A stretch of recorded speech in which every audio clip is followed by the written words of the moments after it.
My man, Pharmacist Ben. What's up, AJ? How are you? Ellen told me I had to talk into the microphone. I know, you sound like you're in the space shuttle. She said, make sure you talk into the microphone. That's right, T-1. Like, what's going on, buddy? How you doing? How are you, man? All right. Yeah, I know out here. I got to fly out early in the AM. Yeah, I know. And I appreciate you making the time to do the show, because I know how busy. I don't do it for you. I do it for the people. For the peeps. Well, I'm showing appreciation for the people because I do. I get tons of texts and when's the show starting? Where are we at? What's going on? Okay. Where's Ben? All right. So I am thanking you for that, and because unlike everybody else, I do know how busy your schedule actually is. And welcome to another Pharmacist Ben's Bites, or rootnotfruit.com. Everybody check out that site. It is very helpful. Triangleofdisease.com. Please get there. Pharmacist Ben, our title today is PCOS is now PMOS. Yeah, I thought that was cute. I thought that was really cute. What does it stand for? It stands for, they're talking about the lymph now, as opposed to right. Say what the PCM, the whole thing stands for. The whole acronym. It stands for polyendocrine metabolic ovarian syndrome. Okay, so it sounds scary, right? Oh my God, polymetabolic endocrine ovarian syndrome, or polyendocrine metabolic ovarian syndrome. Oh my God. What do I have? Well, really what they're just trying to tell you, they used to say called polycystic ovarian syndrome, meaning you have lots of cysts, right? Polycysts. Now they call it polymetabolic endocrine ovarian syndrome, right? So they stuck in, what did they stick in there? Metabolic and endocrine, right? So it went from just cysts, right, to metabolic and endocrine. Why? Because cysts affect everything. The cysts make endocrine hormones, which affects your metabolism. It's just gibberish. It's everything disease. It's everything. Everything is everything. You don't have to worry about the specifics. In the old days, they used to focus on specific organs. Before we understood the body, it was a whole system where everything's interactive, everything's connected. And so when you have a system, one of the hallmarks of a system is there's going to be leverage points or choke points. All systems have choke points. That is, points in the system that control everything else, or a lot of other things. If you want to get healthy in a system, if you want to make a system healthy, your power comes at the leverage points, the choke points. Are you with me? The bottlenecks. Those are the things that cause the problems. So you have a bunch of pieces. Well, let's see if I can give you an example here. Well, like the classic example is digestive, the body, the biological system has choke points, right? The only major choke points, the only choke points you have to concern yourself with are the digestive system, the blood sugar system, and the adrenal thyroid link, or the adrenal thyroid complex. What do we call that? Triangle of disease. Bingo. That's the choke. The reason those 3 points are so fundamental is because those are the choke points that control everything else. Primarily the digestive system, but also the metabolic system. So PCOS is like everything else, or what do they call it? PMOS. PMOS, yes. PMOS or PMEOS? Polymetabolic endocrine. Polymetabolic endocrine ovarian syndrome. Well, polyendocrine metabolic ovarian syndrome. Right. They took out the cystic and they changed it to metabolic and ovarian. Or metabolic and endocrine. Why? Because the cysts changed the metabolism and the endocrine system. So they changed the C for the ME. It's the same stuff. Work on your digestive system, particularly around sugar and around food toxins or leaky gut. That's it. Then you stabilize the blood sugar. That's it. That's how you deal with PCOS. Now, if you want to throw in something else, you make your hormones in the adrenal glands. The adrenal glands make hormones, I should say. And so work on adrenal health too, calm the body down. But it'll naturally calm down once you take care of your hypoglycemia, your blood sugar issues, and your inflammatory molecules that are getting into the bloodstream. That's why I always say the third point is like, you don't have to worry as much as the first 2 points, which is why we focus on the plane or the 2 points at the bottom of the triangle. Listen, what is the major disease that smart people suffer from? Overthinkitis. Don't overthink. Don't overthink. And if you have an ovarian problem, you don't necessarily have to go to the OBGYN any more than if you have a digestive problem, you go to the GI doctor, and a heart problem, you go to the cardiologist, and a brain problem, you go to the neurologist. It's a system. Focus on the choke points. Digestion, blood sugar. That's metabolic. PCOS is a classic digestive and blood sugar condition. In the article it mentioned that they changed it in their opinion because the syndrome, as you said, many things occurring, didn't always include cysts, but people still had the issue. I see. Okay, I see what you're saying. All right, so yeah, you don't. That's fine. You don't necessarily need cysts because you could just have an ovarian condition. Cysts are just one of the things that can happen. That's true. And that's why they changed. But PCOS or PEMOS or PMEOS is it ME or PMEOS? There's no E in it. PMOS. Oh, they're not calling it metabolic endocrine. Okay, so they're calling it polyendocrine metabolic. So PEMS or PMOS. But yeah, PM, they're not. Okay. Yeah. All right. There is a major link between PCOS or whatever you want to call it now and the intestine and dysbiosis and a leaky gut. Major. And there's a major relation between intestinal distress and insulin resistance. And insulin resistance is involved with male hormones. Male hormones are also involved in this condition. You don't want to go crazy trying to deal with every single link. Digestion, blood sugar. Why is that complex? Why is this? Is it because we don't want to mess around with it? It sounds too simple. People don't want to stop eating. All right, that's interesting because both digestion and blood sugar involve eating. And when you think about what we eat, obviously we're going to have problems. So that's that on PCOS.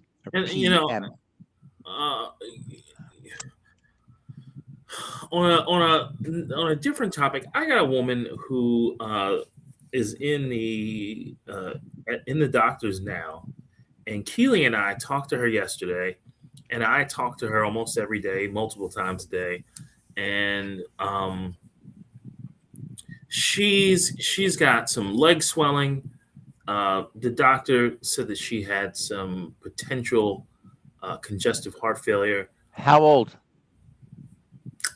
Just 62, somewhere. Wow. Young. But very stressed out.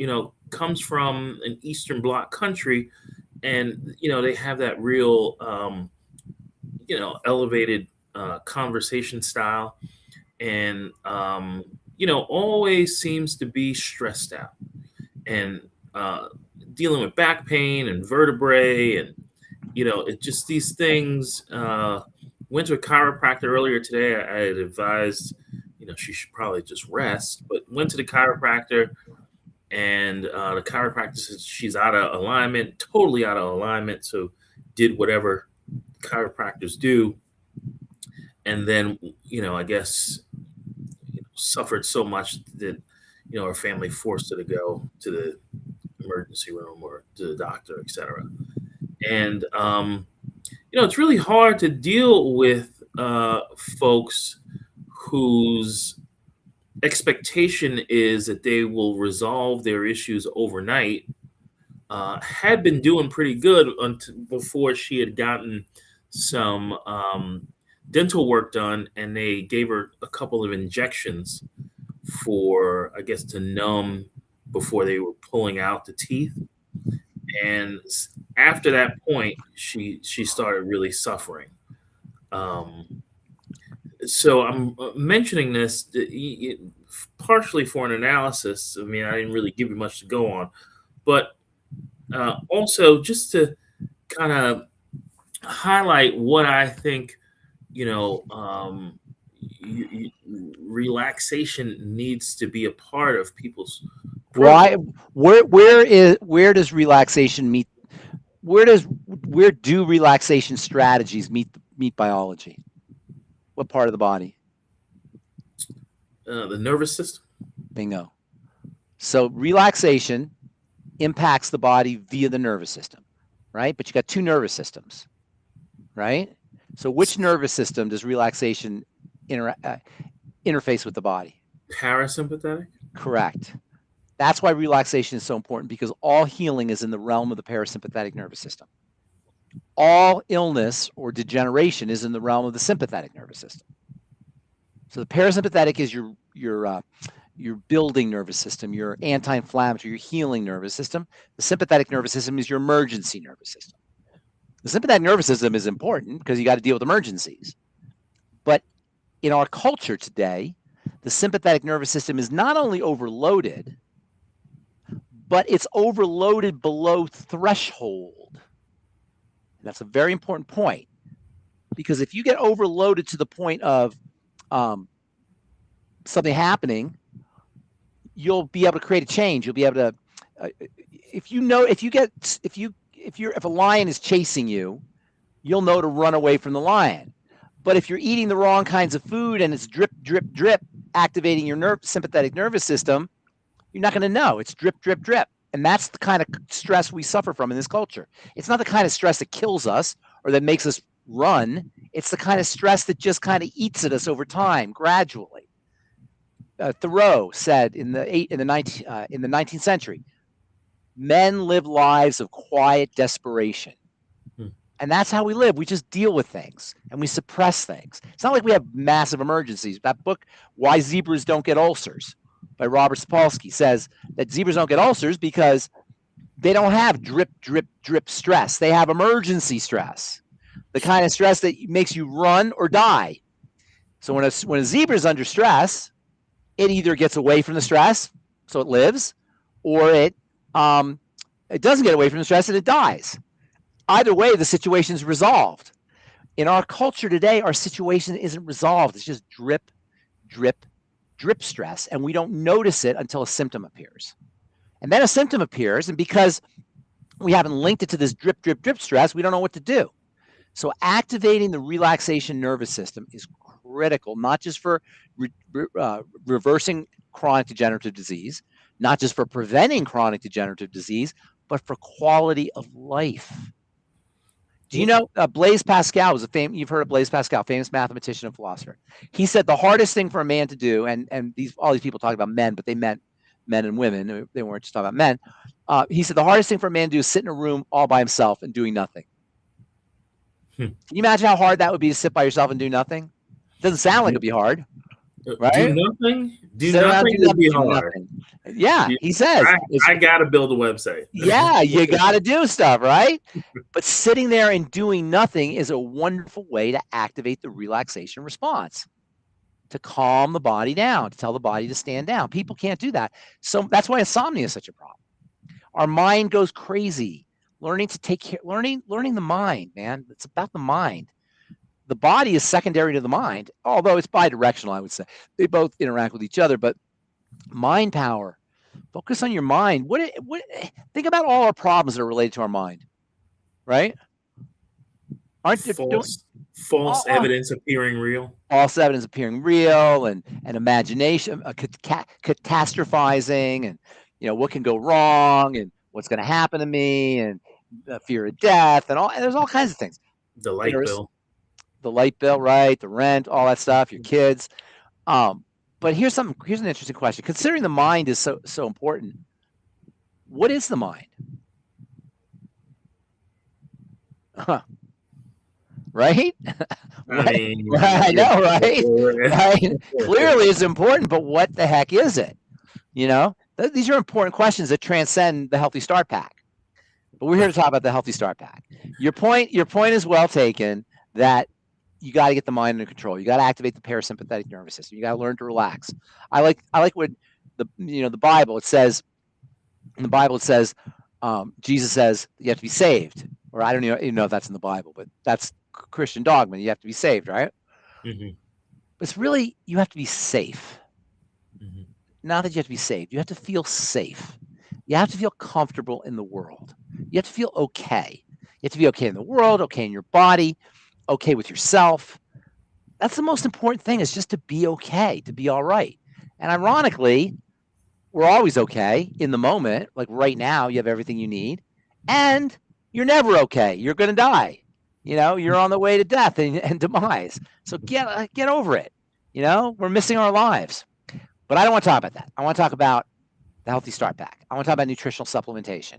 Well, and by the way, the body will go into duress mode, or cells will go into duress mode, when they don't have raw materials, when they don't have resources. The lack of resources, nutritional resources, in terms of physiology, oxygen, lack of oxygen, those will cause the body to go into stress mode, into a sympathetic nervous system activation. So that's why muscle relaxation is so important for things like high blood pressure or arthritis or chronic pain or digestive health issues. Learning to activate the parasympathetic nervous system is critical. All of that. Dis-ease is dis-ease. You're out of ease. Dis-ease is when you're out of ease. That's sympathetic. Ease is parasympathetic. Dis-ease to ease. That's the direction you want to take. All right, but I got to go here in a few minutes, so let's get some questions. Well, before we get questions, the second portion of our title dealt with tattoos. The tattoos and lymphoma. And I know. Well, what do you think happens when you inject ink into your body, through your skin? Of course, you're going to run risks of lymphatic problems. Lymphoma is a cancer of the immune system. So, it's crazy. First of all, I never understood. Do you have any tattoos? Not a one. I don't have any tattoos. I never understood the whole thing with tattoos, but maybe you like them. They're pretty. They're artistic. That's fine, but they're not good for you from a health perspective. You're putting ink in your body, toxic ink. I hung out at a tattoo shop, and I actually saw Paris Jackson get a tattoo once. You really did? In person? Yeah, in person? I was there. Yeah. Was she in New York? Paris Jackson was in New York? She was hanging out in New York, yeah. Did you just run into her, or you knew her? Or? Well, no, she came to the tattoo shop. Well, were you working in the tattoo shop? I was hanging out at the tattoo shop. And she walked in randomly? Well, maybe she knew one of the tattoo artists prior, but it was one of the ones on West 4th Street that stayed open late at the time. How old was she? Yeah, she was not 20? Mature. She was like a kid. So let's say this was less than 10 years ago, and so she was probably 20. She was cute. Now she's stunning. Paris Jackson. Have you ever seen her? I haven't. No. I can't believe. Not long ago Michael Jackson died? I know, it's been a while, right? It's crazy, right? 2009. Oh man, has it been that long? Can you believe it? Yeah, that's crazy. That's 17 years. 17 years ago, he's been gone.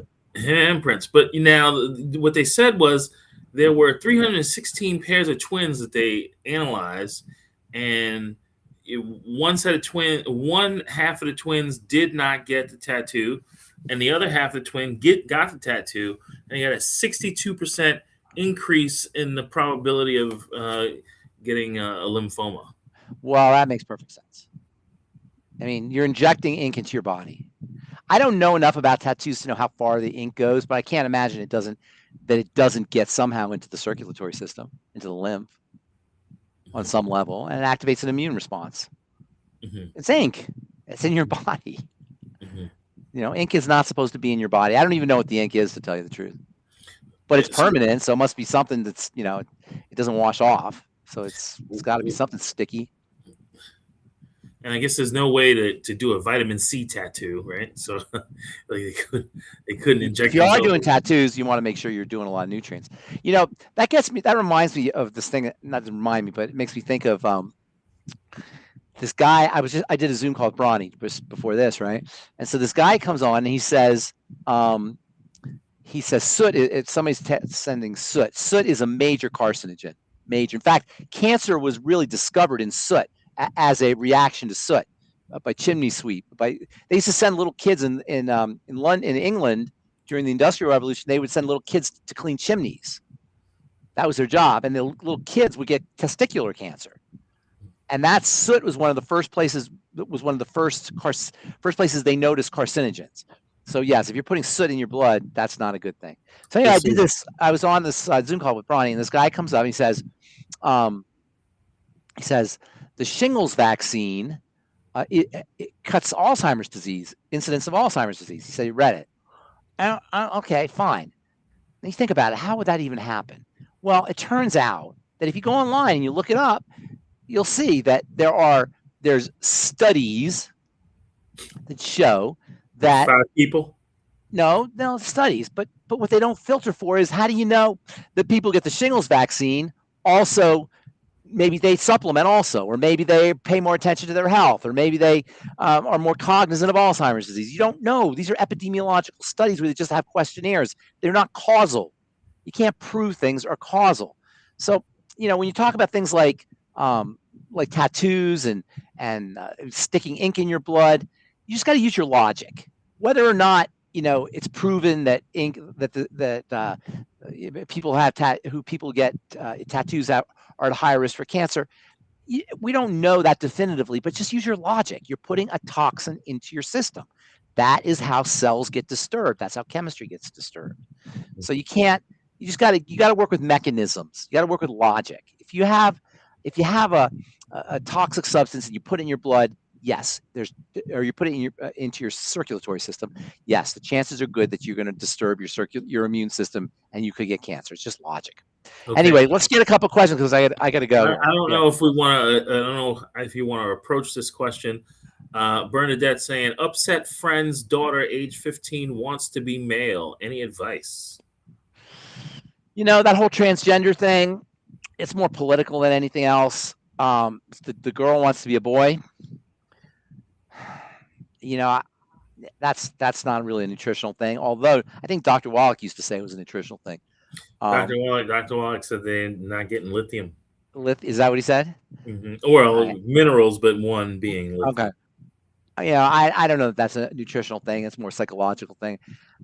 I think it's interesting how when I was growing up, the transgender was really weird. I mean, I never heard of it even. Did you when you were growing up? Ever hear of transgender? Not transgender because they didn't have the surgery and technology, but there were some kids that I know that dressed differently. Yeah, I never. It seems to be a modern thing. I don't have any idea, but I do know that there are hormone disruptors that we're immersed in our culture, and gender is largely determined, or at least affected, if not determined, affected by hormones. There's something about tadpoles and some frogs. That's what Alex Jones. He was, in his own Alex Jones way. They're making the frogs gay, and everybody got all mad. They don't want to make frogs gay. And everybody all made fun of him, but he was right. They're not making, the frogs. He was just joking. That's how he is. But his point was that animals like tadpoles are becoming hermaphroditic. They're developing male and female sexual characteristics. So, it could be what's in the water. It could easily be because there's hormone disruptors everywhere. They call them endocrine disruptors. Hormone disruptors, and they change the way hormones. They change the way the body responds to hormones. So I don't really transgender. I think people should do whatever they want to do. Kids, it's a little different, because they're kids. So you don't necessarily want to do, let your kid do whatever he wants to do. But people should be whatever gender they want to be. I don't have a problem. Yeah, I agree with you. But there's a good number of people who regretted having surgeries. That's why you don't want kids to do it because they're too young to make their own decisions. But yeah, if you, if somebody really feels like they want to be a different gender, more power to them. Be whatever gender you want to be. I don't have an issue with that. Colorado, by the way, was one of the first places where these surgical procedures took place in Trinidad. I think it was Trinidad, Colorado. I'm pretty sure. And when I was started in pharmacy school, I used to have to drive to people's homes to deliver hormones because they were going to Trinidad and they were going to have not homes, but hotels. They were staying in Colorado and they needed hormones because they were going into surgery. So they used to pre-treat you with hormones. So I got to meet a lot of transgender people who were about to have the surgical procedure. And they were really beautiful people. They were good people. Yeah, they were really. I enjoyed. But I didn't know that you were a part of the movement. I didn't know that I wasn't necessarily part of the you movement, were but a I used to. facilitator. Yeah, I was kind of facilitating with hormones as a pharmacist.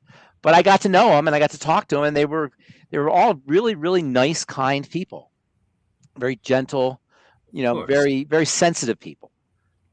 So whatever gender you want, I don't have a problem with that. But kids are different. So somebody's asked about Lyme disease. Yeah. Okay. Now there's two kinds of Lyme disease. Well, there's one kind of Lyme disease, but there's two guises of it. One is Lyme disease, which is an infection. You take antibiotics and it's gone. The other is chronic Lyme disease. That doesn't go away. Whenever you have a chronic condition that does not go away, even though it should, like an infection, like COVID, long COVID, or a chronic Lyme, what part of the body do you think is always going to be implicated? Could it be the digestive system? The intestine, always. Always. And people who have chronic Lyme disease have high levels of LPSs, endotoxins, histamines. These are all things that get secreted into the blood through a leaky gut. It's a gut problem. Same with long COVID. Okay. Anytime you have a condition that does not reverse itself when it's supposed to, such as a chronic degenerative disease or a long infection that should resolve, and it doesn't, suspect immune activation through a leaky gut into the blood. Work on digestive health. That's my suggestions. And if you keep going to doctors, they're never going to tell you this. They don't know. But get online and just look it up. Get on right now and look up chronic Lyme and endotoxins, or chronic Lyme and LPS, or chronic Lyme and leaky gut. What does this say? I don't have that, but what I did pull up was your gut immune repair. Not mine. Look up chronic Lyme and endotoxins, or LPS.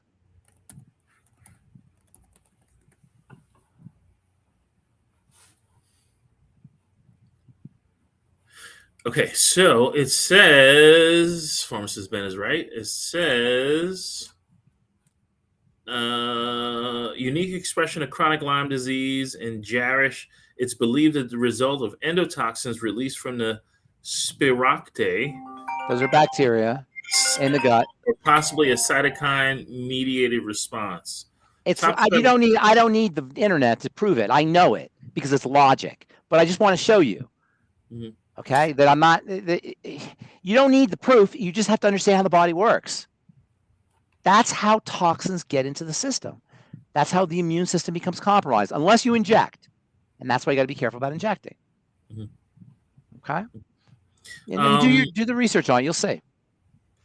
Yeah, no, I mean, you've not steered me wrong, Julie. If you need some help, what I would suggest is that you come to, because Pharmacist Ben mentioned that he wanted you to work on the person's gut.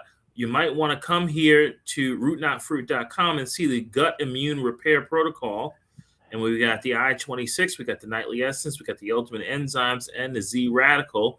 And that is to be worked with the Healthy Body Start Pack. So that is something that you can do. And you can also call us at 855-949-3377. That is where this person is calling now. They called 4 times, so they must have a question that they wanted to ask us on air, but I was unable to answer because you were in the midst of describing something else. So that is the case. But there's Pharmacist Ben's beautiful face, and you can come here and see some of the protocols. We got the gut immune repair, we got the metabolic reset, and we have the skyscraper protocol. So come to the site and you can see some of the things that are going to be very helpful for you and your family and friends. And never forget to go to Triangle of Disease to kind of understand what Pharmacist Ben mentioned. He talked about the 2 points of the triangle, the digestive system and the blood sugar system being very important for all chronic disease. So come here to this site and you can learn more, get more information, and help you and your friends and family. And distributors, we need distributors. We'll teach you everything you want to know about nutrition and the longevity products and how to help your friends and family and loved ones and strangers and people in your life. We'll help you. Everything's reversible, you guys. Everything is reversible. Everything in the way of chronic degenerative disease, even stage 4 cancer, which is a little trickier, but it's still reversible. The spontaneous remissions occur all the time. So please understand, with your chronic degenerative disease, if you're dealing with a chronic degenerative disease, it is reversible. But what's the definition of insanity? Doing the same thing over and over again, expecting different results. So you got to do things differently. We can teach you how to do that. And we can teach you how to teach others to do that. Okay, Jay, I got to motivate. Have a beautiful, wonderful day or night. And I will talk to you next Friday. Fly safely. Thank you, buddy. Bye. Thank you.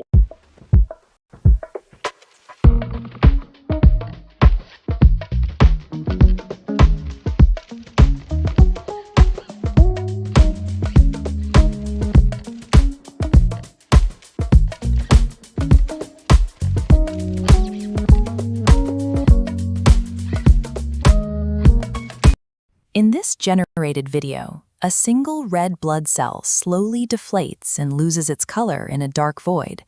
This is the visual reality of anemia, a condition where the blood lacks the healthy cells needed to transport oxygen. Every day, millions dutifully swallow iron supplements to combat this, yet their blood work remains unchanged. We often blame the supplement's quality or the brand's strength, but the true flaw lies within the body's internal delivery system. Swallowing a mineral is merely the first step. It does not guarantee your body will actually absorb it. If the physiological pipeline is blocked, the raw material is useless. Resolving chronic anemia requires a structural mission to unblock 3 specific anatomical bottlenecks, a goal that remains out of reach by simply increasing the daily dosage. The journey begins at the stomach, the first critical barrier. To break down raw iron, the stomach must maintain an intensely corrosive environment with a pH level between 1 and 2. pH is a scale used to specify the acidity or basicity of an aqueous solution. Manufacturing this hydrochloric battery acid requires a steady supply of chloride, the essential raw material the body uses to fuel digestion. This historic photograph shows workers mining raw salt deep underground. Historically, the body relied on sodium chloride to produce digestive acids. However, modern medically recommended low-salt diets can inadvertently starve the stomach of this critical building block. Without adequate chloride, acid production drops. The iron capsule remains intact, passing through the stomach without ever being dissolved or utilized. Supplementing iron while simultaneously restricting salt creates a biochemical stalemate. The body lacks the tools to process the very nutrients it needs. If the iron manages to dissolve, it reaches the small intestine. This is the primary site where minerals cross the final barrier into the bloodstream. This microscopic image shows healthy intestinal villi. These are tiny, finger-like structures that act like an absorbent shag rug, maximizing the surface area available to capture nutrients. This historic photograph captures workers threshing wheat in the field. Modern wheat, barley, rye, and oats all contain gluten, a protein that can act as a contact toxin for sensitive intestinal tissues. Upon contact with gluten, these delicate villi swell up, suffocating their internal blood supply. Eventually, they die off, leaving behind restrictive scar tissue. This animated diagram illustrates the physical damage. The complex, folded surface on the left flattens into the smooth line on the right, causing the absorptive surface area to plummet by 98%. The intestine transforms into a non-absorbent plastic tube. Once the gut becomes a smooth tube, systemic malnutrition is inevitable. At this stage, no amount of oral iron can penetrate the scarred barrier. This microscopic image shows the bone marrow matrix, located deep within the skeletal system. This is the final destination for successfully absorbed iron. By focusing on the dense clusters of purple-stained cells, we can see the body's active manufacturing zones. The marrow is a high-speed factory, and iron is only one of the materials required to build a red blood cell. To keep the assembly line moving, the body requires cofactors, helper nutrients like copper, zinc, and vitamin B12. These work alongside the foundational 90 essential nutrients to complete the synthesis of blood.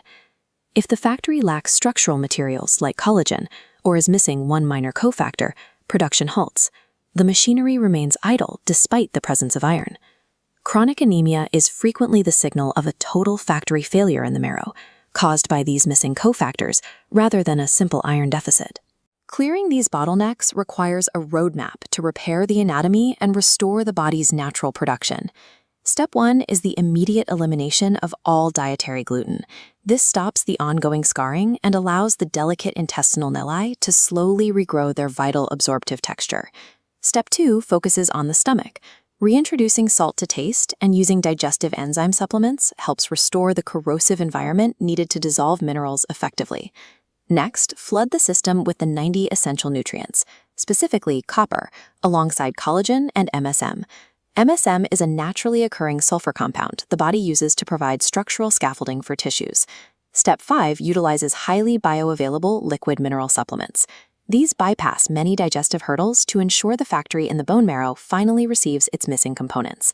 Chronic anemia is a mechanical failure, not a permanent genetic sentence. By finally unblocking the supply chain, you give your body the exact tools it needs to rebuild itself. All right, folks. So, because Pharmacist Ben had to depart a bit early today, I am attempting to upload a new video that we're going to premiere together as soon as it is done processing. It may take another couple minutes or so. If folks have any commentary, I do want to thank you all for tuning in. Becky, it will be amazing to have you as part of the team and helping your community. And Bruce, as usual, thank you for being such a big part of what we do. And let's see who else we got here. We have Victor, of course, and Bernadette. Thank you for being here. Please, if you are out there on any of the platforms, just send us a little note. Tell us where you are watching from. And Julie, thank you very much for your question earlier. If you're watching on a platform still, please let us know where you are tuning in from, because we like to know where folks are watching from. It'll be another minute or so, and I'll be able to premiere our new video. Any questions or commentary in the chats? Let's see. I don't see any questions or commentary in the chats. So while the video is being uploaded, I'm going to play a portion of another one of our videos, but do stay tuned because I have a very brand new, never seen before video coming up. But first, we're going to watch this one, which we played last week. You survived cancer, but the treatments that saved your life often leave the body in a state of extreme physical trauma. You may find yourself dealing with shedding tissue, exposed nerve endings, and constant pain. Standard pharmaceutical relief frequently fails in these cases because the core issue is structural. Your connective tissue matrix, the biological womb where your cells live, has physically dissolved. Healing this environment is a mechanical process. It requires rebuilding the matrix from the ground up using specific raw materials. By following a strict 5-step recipe, you can provide the body with the components needed to patch raw nerve endings and reconstruct your cellular matrix. Step 1 is vitamin C. This nutrient acts as the absolute biological rate limiter for tissue creation, meaning your body is physically unable to manufacture new connective tissue without it. In cases of extreme post-cancer tissue trauma, standard oral doses are generally insufficient to meet the body's repair demands. Intravenous vitamin C allows for much higher concentrations to reach the matrix, where it serves as a primary anti-inflammatory and natural pain reliever. Step 2 involves polysaccharides. The matrix is a wet environment that requires specific biological mush to maintain its structure. You can source these materials from FucoidZ, algae, aloe vera, and fresh vegetable juices. These polysaccharides act as sticky electromagnetic seeds. They bind with water to create a protective barrier that patches up raw, exposed nerve endings. Combining the rate-limiting power of vitamin C with these electromagnetic seeds creates the foundational environment necessary to sustain new cellular life. Step 3 is the scaffolding. Your body cannot synthesize new tissue out of thin air. It requires heavy structural rebar to replace what was shredded. To saturate the system, it needs specific structural elements: collagen peptides, high-quality whey protein, and specialized glucogel capsules.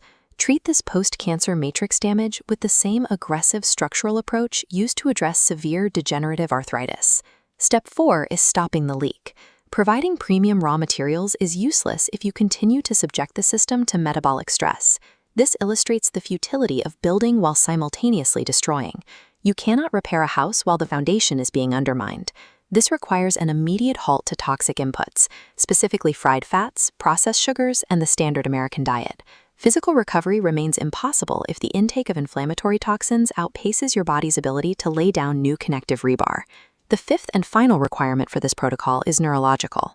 The body suspends tissue rebuilding when stuck in a sympathetic emergency mode, blocking nutrients from entering the matrix. Repair only occurs when shifting into a parasympathetic state, rest and digest. This is the exclusive environment where connective repair is permitted. You can force the body into this state through mechanical actions like deep diaphragmatic breathing, targeted gratitude, and prayer. Regulating your thoughts gives the biological machinery the necessary permission to divert energy away from defense and toward healing. Without this neurological signal, even a perfect diet and supplement protocol will remain dormant and unused by yourselves. The matrix reconstruction protocol is complete. These 5 pillars, vitamin C, polysaccharides, structural proteins, toxin removal, and a regulated nervous system, rebuild the body. The human body is a regenerating machine designed to renew itself continually. Healing is your body's default nature, the moment it is provided with the correct raw materials and relieved of metabolic stress. You can move past the fear of your symptoms. By beginning the mechanical reconstruction protocol today, you can take back control of your internal matrix. Okay, folks. So thanks for hanging out. I'm going to now, and there's only a few of us who have stuck it out till the end.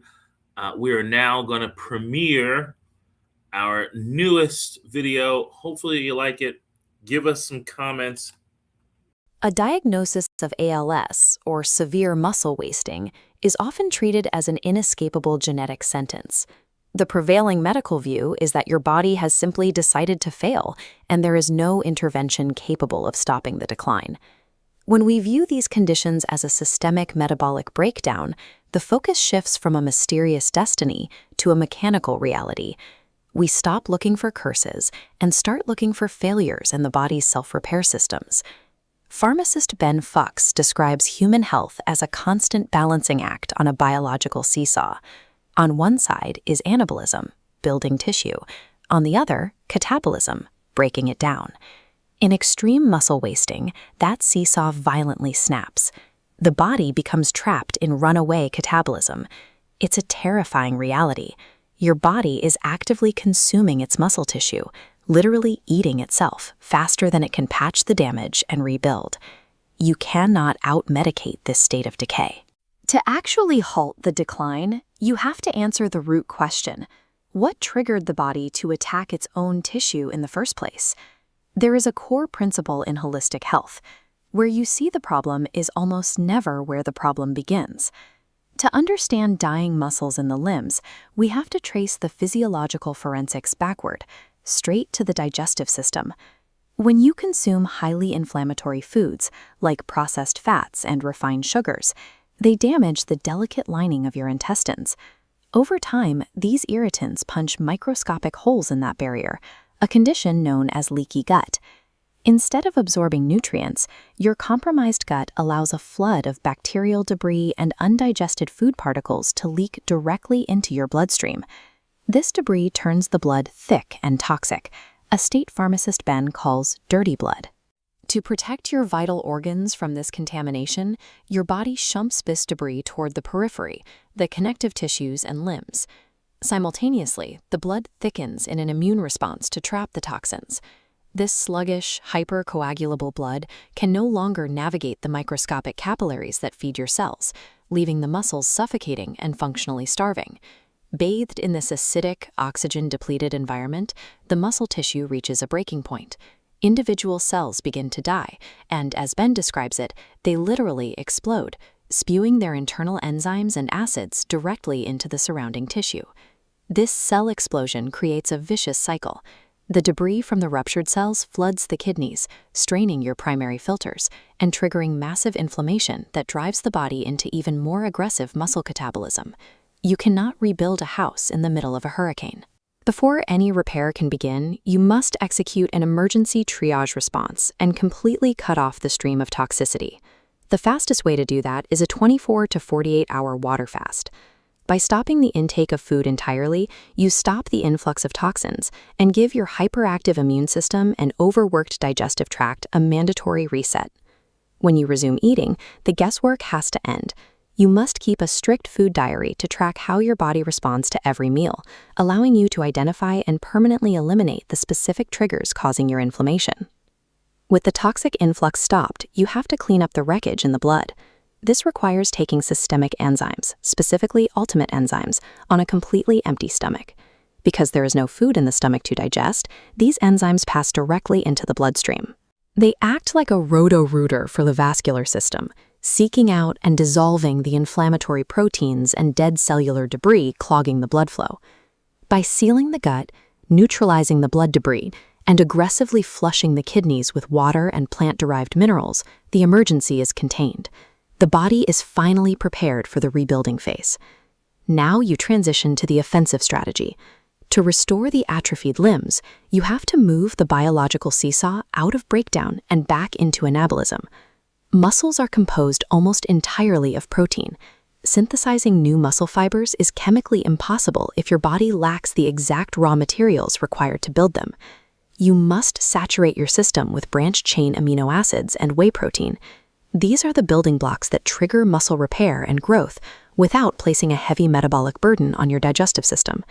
Creatine is also a necessary addition for any condition involving muscle wasting. It provides the essential energy to protect fragile, recovering muscle tissue while simultaneously supporting neurological health. But muscle fibers do not exist in a vacuum. They require a physical, structural matrix, the body's internal scaffolding, to attach and anchor themselves to. The healthy bone and joint pack, glucogel caps, and collagen peptides provide the critical goo and fibers necessary to rebuild the entire physical framework that holds the muscles in place. A rebuilt structure and new muscle fibers provide the potential for movement, but the nerves provide the command. Without a healthy electrical signal, the muscles remain dormant. To restore the grid, you have to saturate the cells with all 90 essential nutrients, focusing specifically on those that facilitate electrical nerve conduction. This brings us to thiamine, or vitamin B1. Historical biochemical discoveries proved that severe nerve pain and the wooden legs of peripheral neuropathy were directly reversed by reintroducing this vitamin to the diet. Thiamine restores the electrical conduction required for nerves to function. It allows signals from the brain to travel without interruption and successfully fire the muscle fibers. This is the protocol's goal: clean blood, rebuilt structure, and restored electrical signals working together in perfect coordination. A diagnosis of severe muscle wasting is not a mandate for passive decline. By controlling the gut, clearing the blood, and feeding the growth pathways, patients have the agency to redirect their metabolism from active breakdown towards structural renewal. All right, folks, and that is our show for tonight. I really thank you all for being here, and thank you for being part of the team, and we will see you next time.